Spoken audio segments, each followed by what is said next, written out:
శ్రీమాత్రే నమః. ఆధ్యాత్మిక క్రియా ఛానల్కు స్వాగతం. కార్తీక మాసంలో వచ్చే పౌర్ణమి అత్యంత మహిమాన్వితమైనదని పురాణాలు చెబుతున్నాయి. ఈ పౌర్ణమి రోజున శివాలయాల్లో రుద్రాభిషేకం చేయించిన వారికి సకల సంపదలు దరిచేరుతాయి.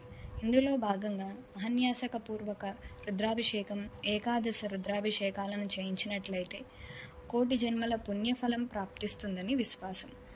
అంతేకాకుండా పౌర్ణమి రోజున కేదారేశ్వర వ్రతమును చేయించినట్లయితే శుభం చేకూరుతుంది. ఈ రోజున సన్నిహితులకు కార్తీక పురాణ పుస్తకాలను శుభాకాంక్షలు తెలుపుతూ అందజేయడం వలన పుణ్యఫలం కూడా లభిస్తుంది.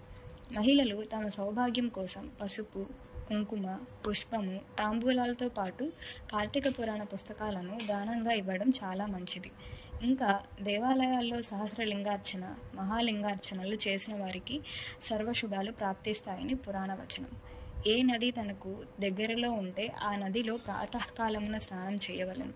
ఈరోజు దీపారాధనకు విశేష ప్రాముఖ్యత ఉంది. విష్ణు ఆలయాల్లో గోపురం మీద, ధ్వజస్తంభం ఎదుట, తులసి కోట దగ్గర, దేవుడి సన్నిధిలోను, ప్రమిదల్లో, ఉసిరికాయల మీద, బియ్యం పిండితో చేసిన ప్రమిదలలో దీపాలు వెలిగించాలి. ఈ దీపాలను చక్కగా కుంకుమ, పూలతో అలంకరించుకొని వెలిగించాలి.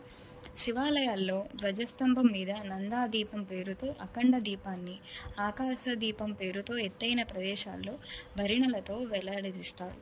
అరటి దొన్నెల్లో దీపాలు వెలిగించి చెరువులలో, నదులలో మొదలగు జల వనరుల్లో విడిచిపెడతారు. అరటి దొప్పల్లోనే దీపాలను పెట్టడం వెనుక మరొక పరమార్థం కూడా ఉంది. దీపం అరటి దొప్ప మీద ప్రయాణం చేస్తూ ఉంటే దానిలో ఉన్న ఆవు నెయ్యి అంతా ఆవిరైపోతుంది. నెయ్యి ఆవిరి కావడంతో కొద్దిసేపటికి దొప్ప తిరగబడి నీటిలో కలిసిపోతుంది. అలా కలిసిపోయిన దొప్పలను నీటిలోని చేపలు తింటాయి. అంటే దీపాలను విడిచిపెట్టడం వల్ల పర్యావరణానికి ఎటువంటి హాని కలగదు. కార్తీక పౌర్ణమి నాడు 365 గుత్తి దీపాన్ని వెలిగించి ఈ శ్లోకాన్ని చదువుకోవాలి.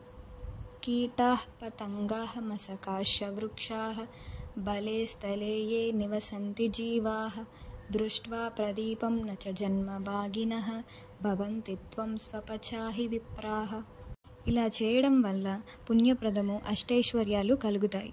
వైజ్ఞానిక పరంగా ఆలోచించి చూడగా ఈ కార్తీక దీపాలను వెలిగించే అనేక దీపాల వల్ల, వాటి నుంచి వచ్చే వాయువుల వల్ల వాతావరణంలో కాలుష్యాన్ని తగ్గించి వాతావరణ శుద్ధి అవుతుంది. తద్వారా మనకు ఆరోగ్యం చేకూరుతుందని అందరూ నమ్ముతూ ఉంటారు.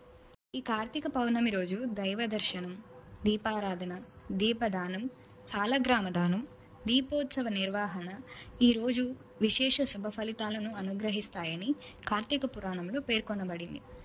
ఎవరి శక్తి సామర్థ్యాలను బట్టి హరిహరులను సేవిస్తారో వారికి కరుణా కటాక్షాలు పొందుతారని, శుభ ఫలితాలు ఉంటాయని తెలియజేయబడింది. మనకి ఈ కార్తీక పురాణంతో పాటు ఎన్నో పండుగలు కూడా వచ్చాయి. జ్వాలా తోరణం చేస్తారు, కేదారేశ్వర వ్రతకల్పాన్ని కూడా ఆచరించవచ్చు, కోరల పున్నమి, గురునానక్ జయంతి మరియు దాత్రి పూజను కూడా ఆచరిస్తారు. ఇటువంటి మరెన్నో విషయాలను తెలుసుకోవడం కోసం మా ఆధ్యాత్మిక క్రియా ఛానల్ను సబ్స్క్రైబ్ చేసుకోండి. స్వస్తి.